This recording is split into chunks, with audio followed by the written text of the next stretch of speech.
Kananay, sunduin namin yung tatlong foreigner dito na kasama namin.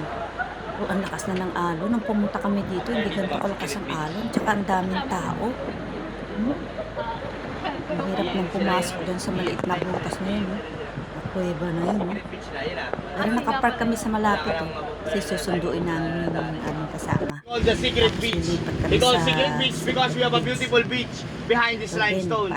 And also, this is one of the inspiration of Leonardo DiCaprio to write the movie about the beach. He could become a movie in 2020, but he shoot the movie in Thailand. But one of the inspiration is the secret beach.